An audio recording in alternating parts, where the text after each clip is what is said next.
What's up, everybody? Welcome to Kiya and Jalon Studios. It's your boy Jay. It's your girl Kiya. And here we are at the new set for yet another reaction video. Indeed.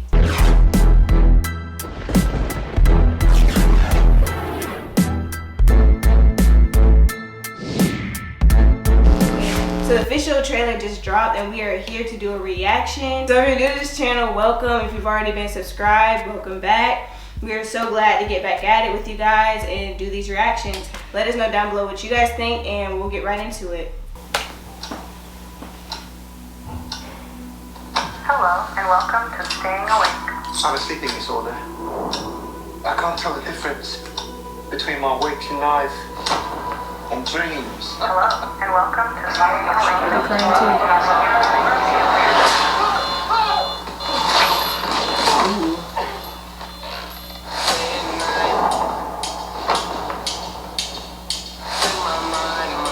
I'm losing it.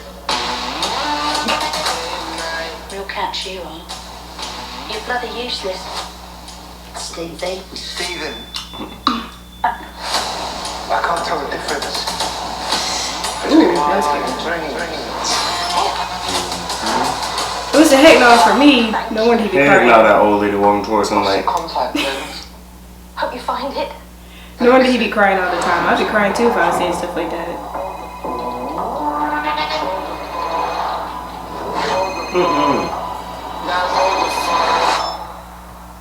Yeah. Oh my god, you're alive. What's wrong with you, Mark? Why did you call me Mark? That must be very difficult. Ethan! Oh my god. In your head. There's chaos in you.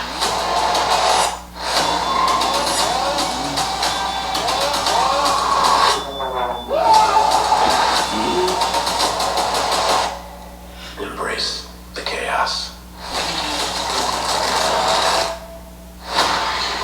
Ooh. Oh. Well, dang.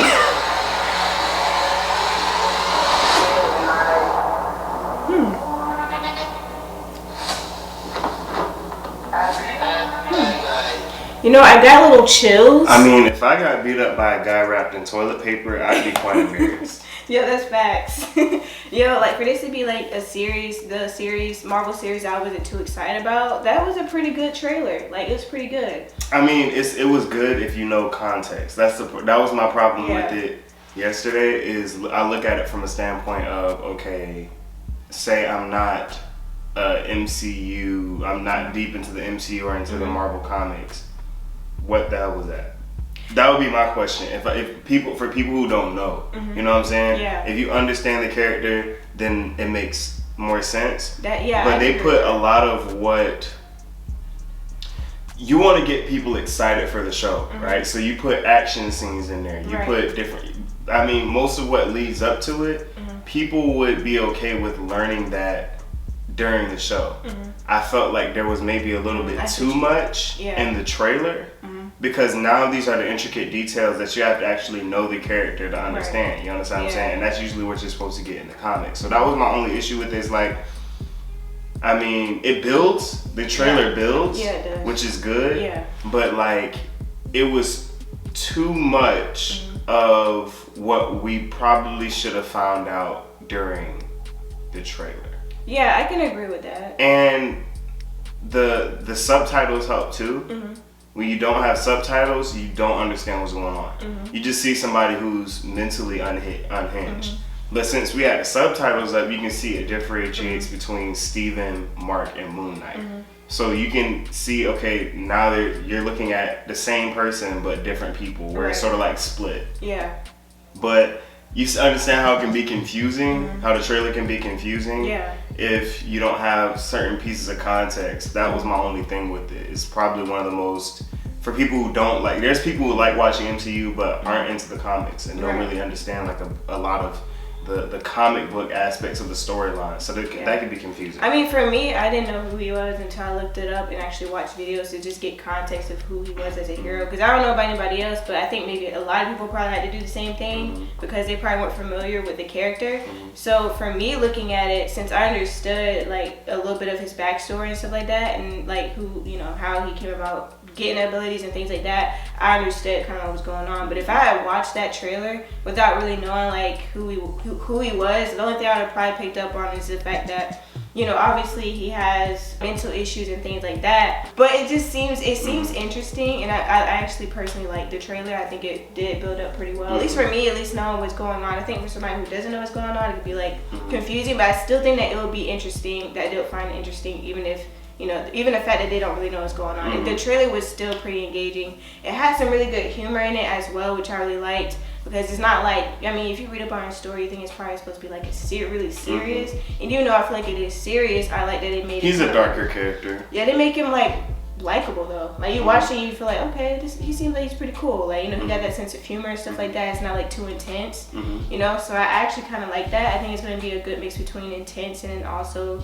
lighthearted, where you actually get to know the character and their personalities. Okay, so I guess now for anybody that's not really familiar with who he is, you just want like a brief like. If you want like a brief, like, you know, a little summary of like how the guy's powers and then also what his abilities are, we'll go into that really quick so you guys know like all that information. Okay, so just a brief disclaimer: this is the comic book version of his origin story, so and all that other kind of stuff, his abilities and things like that. This is not the MCU's. So we don't know what they plan on doing, like adding or anything like that, or adjusting for whatever they have planned for the upcoming series or movies that they have coming up. But yeah, so that's just a brief disclaimer. We don't really know all that, but it's still pretty good to mention that. And we have to make sure that it's clear based off of what you saw in the trailer. Oscar Isaac is playing 3 different characters. Right. He's playing Stephen Grant. He's playing Mark Spector, as well as Moon Knight. All are 3 separate entities in themselves. So he's dealing with schizophrenia in a sense, split personality disorder. The series follows Stephen Grant, a mild-mannered gift shop employee who becomes plagued with blackouts and memories of another life.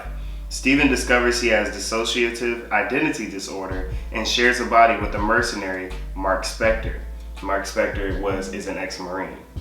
As Stephen or Mark's enemies converge upon them, they must navigate their complex identities while thrust into the deadly mystery among the powerful gods of Egypt. It's sort of playing through the origin story of Moon Knight, as opposed to starting while he already is Moon Knight. So I would expect, in a sense, going into the show, but we don't really see Oscar Isaac as Moon Knight until maybe episode 2 or 3. Yeah. And that depends on the length of the episodes as well. Yeah, at least that explains why he was saying in the beginning, like, the kind of struggles that he was having mentally.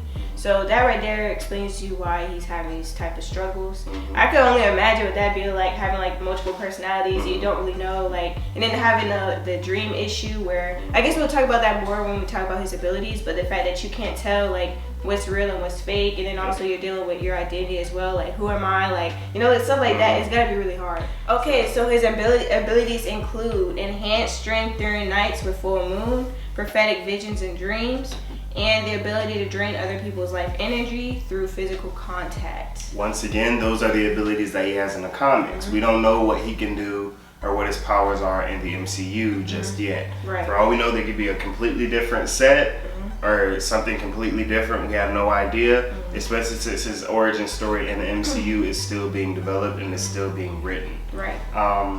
Now, as you all heard me say, Ethan Hawke during the trailer, I'm a big fan of Ethan Hawke. Tell him what he started. Okay, so he was in Training Day and Magnificent Seven. Yes, and he will be portraying Arthur Harrow in Moon Knight in the show. Glad to see him there. Definitely, when I first sort of saw it, I was like, okay, is that him? Because I'm used to seeing him with the beard, some form of facial hair. But this time, I was looking, I'm like, okay, look at Ethan Hawke. Glad to see him there. I'm a big fan of his. I was a big fan of his ever since, because he did a lot of different movies with Denzel Washington, and I'm a big Denzel Washington fan. Those of you who haven't seen Training Day, I think it's on Netflix. Go and watch it. It's a classic.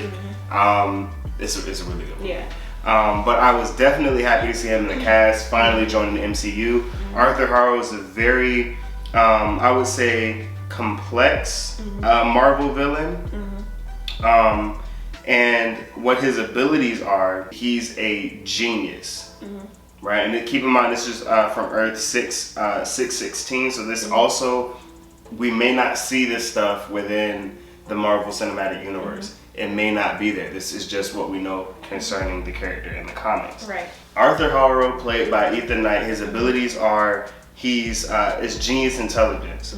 Dr. Harrow was a talented surgeon and scientist whose work in medicine led to him being nominated for a Nobel Prize. According to the comics, he suffers from paralysis on the left side of his face, which pulls down the side of his mouth into a permanent snarl, causing him to be in constant agonizing pain. So that's according to the comics. I didn't see that in the trailer. We didn't see that in the trailer. Maybe it's something that happens later on.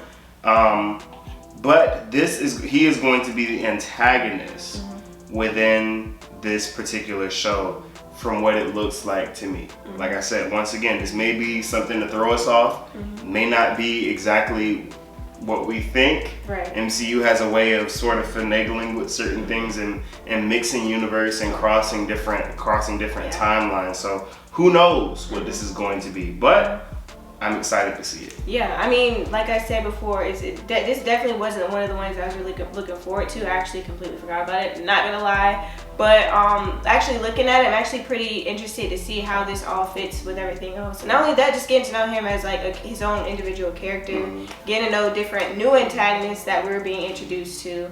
And it just seems like it's gonna be really good. Now, keep in mind, this isn't like a theory video, so we're not gonna come to you with theories. We might come back later and go over some theories, or maybe even do like a reaction to some of the theories and give our thoughts on them. But right now, it's just our initial reaction. Also, let you guys know exactly, who these people are, because these are kind of new characters that we're not really familiar with, at least for some of us out here.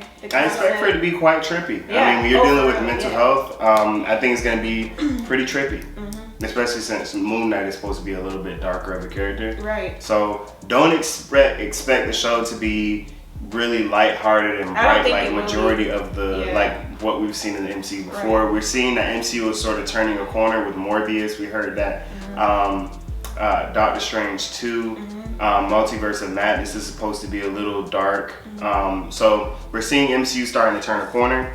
So I expect for this to be, and I mean, once again, when you're looking at a character as talented as Oscar Isaac, and you look at a guy like Willem Dafoe, who sort of really got to delve into his character in the new Spider-Man movie, Spider-Man movie Far From Home, where MCU is really starting to include the aspects of mental health as it pertains to certain villains and certain characters. Which is really cool. William Dafoe did a great job in that part. I think that Oscar Isaac will do a really good job as well. Yeah, and I think that's a great thing too, because I was saying like this is starting to feel a little bit like DC, but not in that way, guys. Don't come at me for that. I'm just saying as far as like some aspects, like the dark aspects. It's starting to feel like.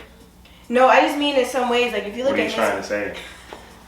No, I'm just saying they can actually execute it. They're doing what DC can. I can admit that DC doesn't do well with pulling off a lot of things. But I think Marvel is doing a great job by, including like mental health issues and stuff like that in the right way. You know what I'm saying? Like the representation for it, I feel like is pretty good. Moon Knight also reminds me kind of like a Marvel character, not Marvel, but a DC character in some ways. Well, because in a lot of ways, you look at like, Dr. Fate, yeah, and certain things like that, and the lines sort of cross a little bit. And in fact, he's kind of like a vigilante as well. Like he just goes around and fights crime in the city. So it's kind of like reminds you of that as well. And I think it's kind of good. It's kind of familiar for me, and it's also fun to get like a different perspective, because Marvel, we don't really get too many of those characters like that. So this is gonna be like one of the times where we actually starting to see more of those type of heroes and characters, stuff like that. So I think that's kind of cool. I stand by the fact that if I got beat up by a dude wrapped in toilet paper, I'd be pretty pissed off myself. I mean, I'm looking at the suit, I'm like, okay, it's pretty tight, but it looks. It's like. It is toilet paper. Yeah, so I mean, if you guys haven't seen our last video, make sure you check that out. A lot of people have been having a lot of fun watching that video. We go over Avatar Last Airbender, the Netflix cast. So we go over the whole cast. Of course, I had the first initial cast, like Aang and all them. We already did that video, but this video is just focused on the new castings that they've done, like Harrow and stuff like that. So if you're interested in that, check that out. I mean, peep And I'm the glad. book we got here. And I'm glad that Kiyoshi. one of our watchers pointed out the cabbage guy. I did. Yeah. Listen. I want to apologize to all of our subscribers because we left him out. I mean, the fact of the matter is that he is a character that shows up many times. He might as well be a part of the Super 16, one of the main characters in the show. Cabbage guy, foam at the mouth guy. We'll keep an eye out for who's casted. Oh, for real. So stay tuned for more of those type of videos. Also, stay tuned for our Boba Fett review, our thoughts on it, because we're going to be doing, like, it's kind of like the halfway point, because I think there's 7 episodes, and so this Wednesday we'll be getting the 4th episode. So sometime this week we'll put out that video. We'll give our thoughts. Very exciting. I'm very excited for that. So you guys stay tuned. She hasn't been watching it. Shh. You guys, between school and work, I'm working on it. I'm gonna binge it tonight. But I actually started it and it was actually really good. But yeah, we'll get into that next video. So stay tuned. Make sure you like, comment, share, subscribe. And we will see you guys in another video. The bookshelf. It's nothing special. I'm getting a new one, but I mean, we still repping the Avatar. We got the Funko Pops. I'm gonna add a lot of stuff over here, guys. I mean, in my favorite book series by far I don't think for a long time, that was the Michael Bay series. These are my books. I just let her have them for the shelf. Whatever. But they do. It does look pretty nice. Yeah, they look pretty good. But anyways, post for the thumbnail.